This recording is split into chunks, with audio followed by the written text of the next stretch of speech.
Dude! What is it, dude? Did you saw the latest G-Quack episode? Yes, I already saw it. And Bandai just announced new Gunpla of RX-78 too. Even Bandai itself spoiled the show, huh? But man, I can't believe they pull this off.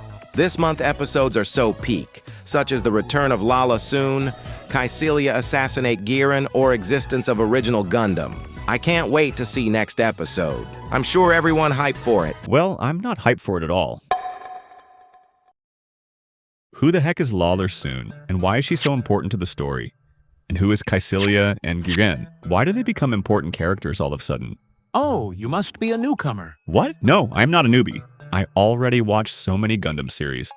Gundam Seed, Destiny, Gundam 00, Gundam 00, Awakening of Trailblazer, Gundam Seed Freedom, and Gundam Build Fighter. See? I already watched 6 of them. What about Gundam Wing?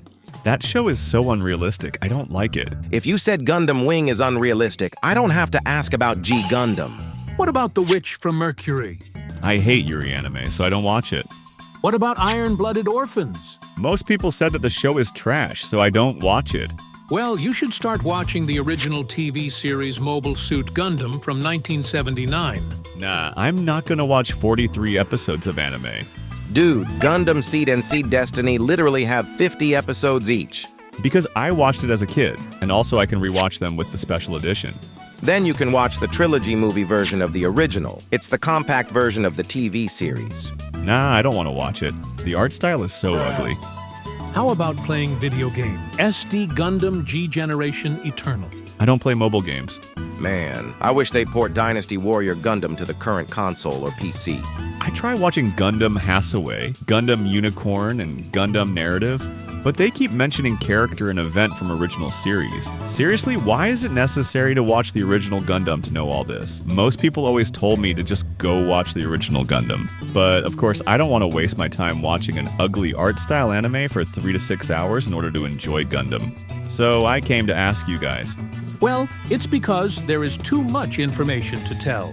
Like information hiding in other media, such as detailed histories about the lore that feature only in the book or video game.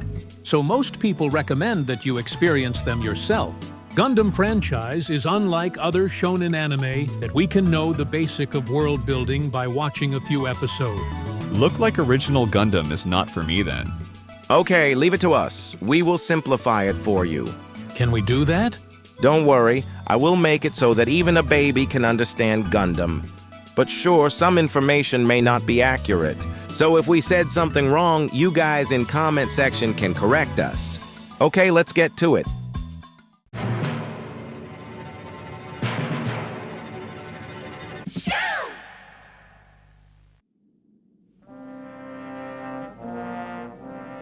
It is the year 0079 of the Universal Century.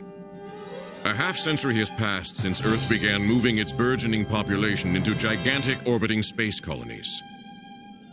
A new home for mankind, where people are born and raised, and die.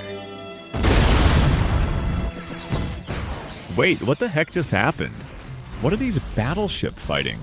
And what is this giant thing falling into Earth? Welcome to the Universal Century. This is the event called Operation British, where Zeon drops the colony onto Earth. What the heck is Zeon?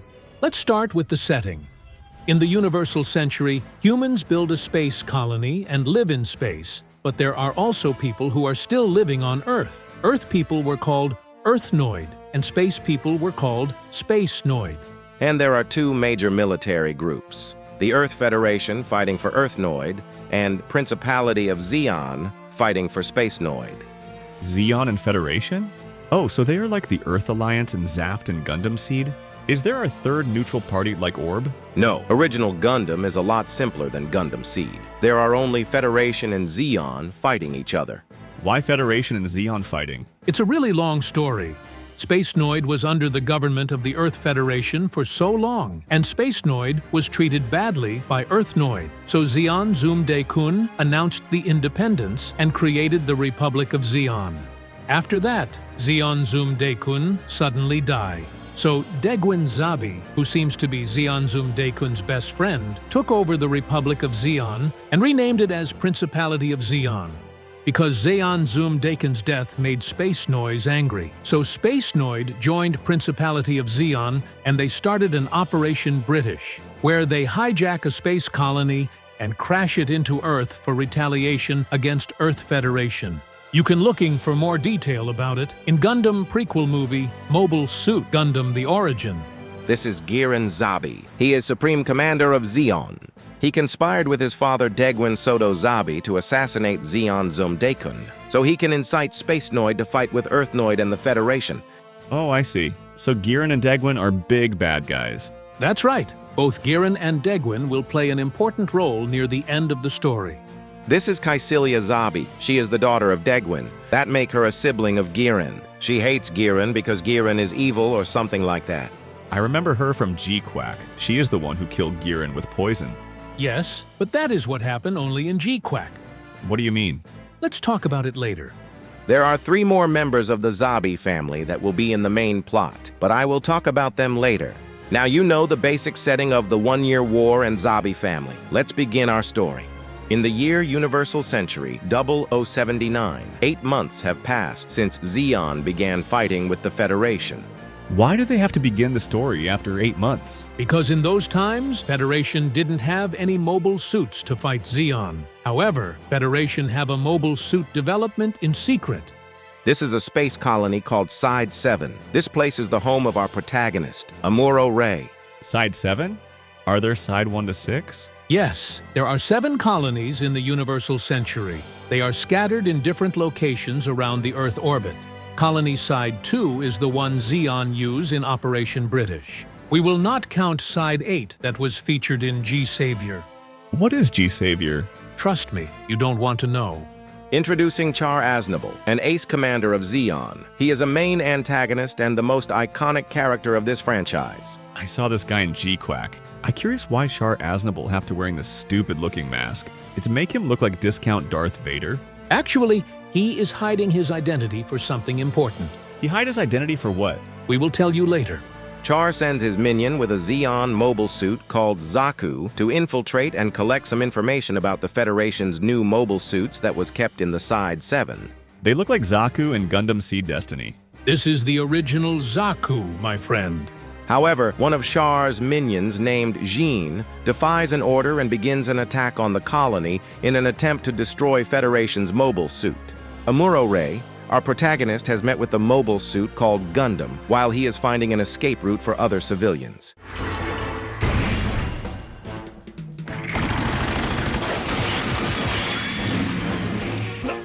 なんてモビルスーツだ。ザクマシンガンを全く受け付けません。見てろよ、ザクめ。立ってくれ。立てよ。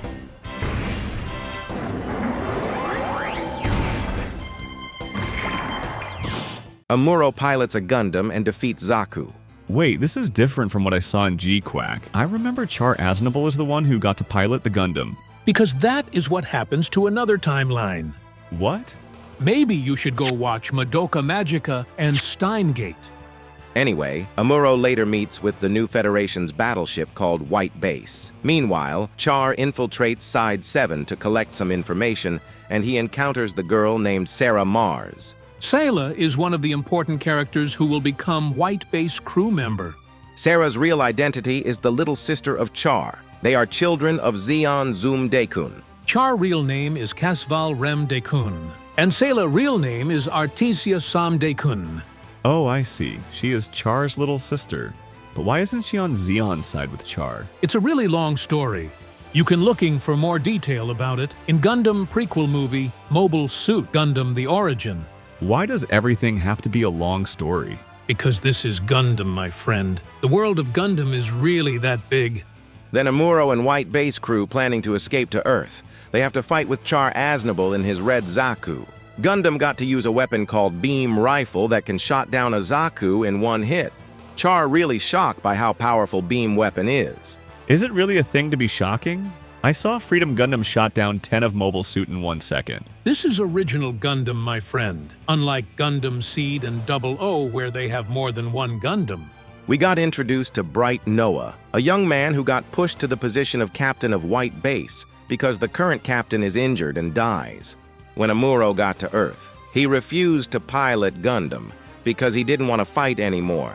And that brings us a legendary slap scene. 言われるまでもなくな。僕だってできるからやってるんじゃないんですよ。殴ったね。殴ってなぜ悪いか。貴様はいい。そしてわめいていれば気分も晴れるんだからな。僕がそんなに安っぽい人間ですか。二度もぶった。親父にもぶたれたことないのに。Oh, so this is where they reference from in Gundam Build Fighter. そんなにガンダムを動かしたいんなら、あなた自身がやればいいんですよ。殴ったね。僕がそんなに安っぽい人間ですか。二度もぶった。親父にもぶたれたことないのに。But seriously, Amuro is such an unlikable protagonist, he being such a dick. He is always thinking about himself, unlike Kira Yamato, who fights to protect his friend, and Setsuna FCA, who fight to end the conflict and change the world. Well, Kira always cries when he kills someone, represent a kind-heart teenager who was pushed into conflict. Setsuna was born with the conflict and became a child soldier when he was a kid, while Amuro was portrayed as an angsty teenager who spent time doing research in his room and suddenly he was thrown into conflict.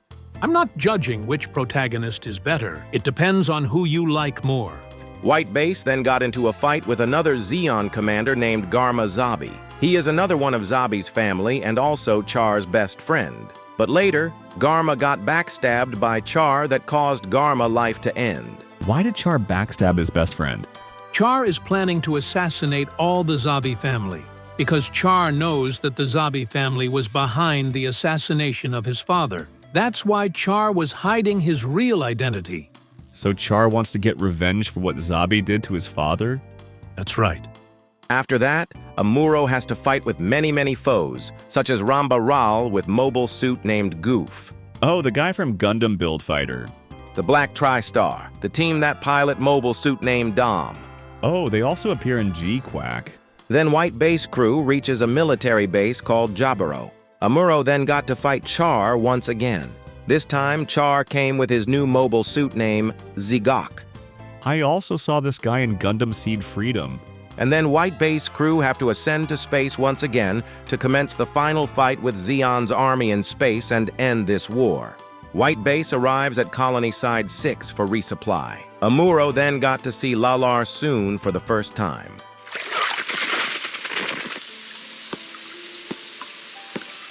Yeah, that poor bird. Were you fond of it? Isn't it sad to watch something beautiful grow old and perish?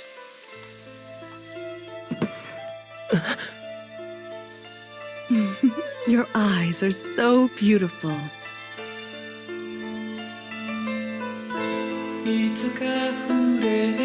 So this is the girl from G-Quack Episode 9. And why Amuro is staring at her for too long. Because they both can sense each other that they both are new type. So what is new type? New type are those who have reached a higher stage of human evolution. What they can do is communicate through telepathy that only new type can access. Later in G-Quack, they calling it Kira Kira. So what exactly is new type? Just use your imagination. Okay. Lala is actually Char's subordinate. So Char got to have a few conversations with Amuro, but next time they met each other on a battlefield, they have to fight each other. When White Base finishes with resupply, they depart to the next destination. In order for the Federation to win this war, they have to conquer the last two military fortress of Zeon named Solomon and Abalku. They look like Asteroid to me. It looked like Messiah from Gundam Seed Destiny. The person in charge of protecting Solomon is another one of the Zabi family named Dozel Zabi. Wow, he must be the bad guy, because he is so ugly. Actually, Dozle Zabi is another way around. What? He risked his life by going out to fight in the front line without fear. To make sure that his wife and his daughter escaped from the Solomons safely, he piloting mobile armor named Big Zam. Oh, I saw a bunch of this guy in G-Quack. However, in this timeline, there is only one Big Zam. No way. Is there only one Big Zam? Even in G-Quack, a bunch of Big Zam will wipe out in a few minutes. How Docile supposed to win? Don't worry, because Big Zam have passive ability called Eye Field that nullify the damage of Gundam's beam weapon. In order to destroy Eye Field, Amuro's comrade named Slegger doing kamikaze toward Big Zam after Big Zam Eye Field was destroyed. Amuro landing finishing blow with Beam Saber. So all Dozel did is just buying time to let his wife and his daughter escape safely. He has no chance of winning in the first place. Even though he looks ugly and scary, but deep down, he is a kind heart man. You can see a lot of his personality in Gundam The Origin. This is the theme of the original Gundam. Not all people in this world want to be a bad guy. They just follow their duty and believe they did the right thing. Oh, I got it now. Oh, Dozel's daughter that escaped safely will later be known as Minerva Zabi. She will become an important character in the future. Oh, I remember now. She is the main female character in Gundam Unicorn. That's right, my friend. Amuro then has to face Char in his new mobile suit, Gelgug, and Lala in her mobile armor named Elmeth. In this fight, Sarah accompanied Amuro with her fighter jet named Core Booster. Char tried to attack the Core Booster, but Lala told Char to stop the attack, because Lala knows that the Core Booster pilot is Char's little sister. Shaw, this is it! Captain! Lala!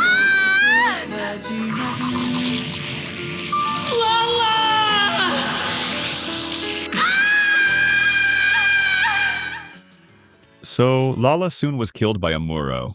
I hate how they keep introducing new characters but don't tell us about their origin. Why don't they make flashback episodes about Char and Lala like other anime such as One Piece or Naruto? There are too many background stories to be told in a tight-budget anime, and there are already plenty of dialogue scenes between Char and Lala. The director Yoshiyuki Tomino wants the audience to solve the jigsaw with dialogue by themselves. Sounds like a pain. Before we get to the final fight at Eibaoku, Degwin Zabi couldn't see the grimness of the victory of Zeon anymore. He arranged the meeting with a Federation leader named Revel to discuss peace negotiations. But Girin, being an asshole of all time, shooting the colony laser, killing both Revel and his father. Then we got to the final fight with Amuro's Gundam and Char's new mobile suit named Zeong. Shaw!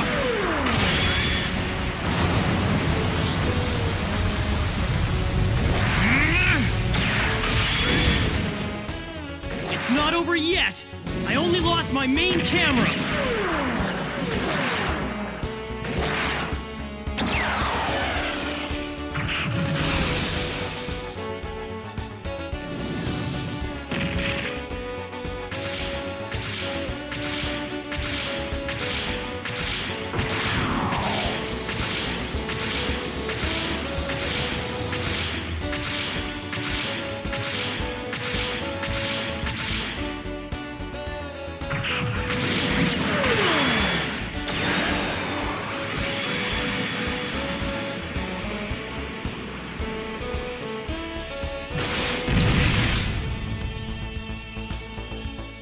Meanwhile, Kycilia knows that Girin killed their own father, so she killed Girin.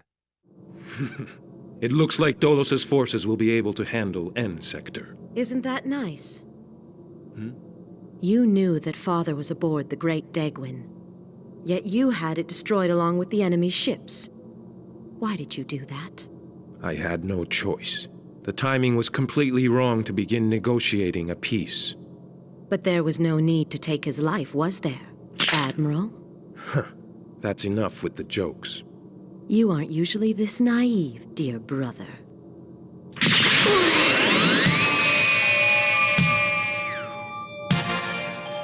Get rid of the body immediately. Even a Supreme Commander can't get away with the assassination of his own father. If any of you want to protest my actions, wait until the battle's over. Because I'm in charge of Eibaoku now. After that, Char survived the fight with Amuro. Char is waiting to kill Kycilia at the entrance. All the Zabi family are gone, except Minerva Zabi, who is still a baby. And Amuro reunited with the White Base crew. The end. Yes, my sweet, yes, my sweetest. I wanna get back where you are. Wow, there are so many details in the story. Although Gundam Seed has a lot of detail too, but they kind of throw it all away in Gundam Seed Freedom. By knowing the world setting of the original Gundam series, you can have more fun watching other series like War in the Pocket, Stardust Memory, 8th MS Team, and Thunderbolt, or even G-Quack.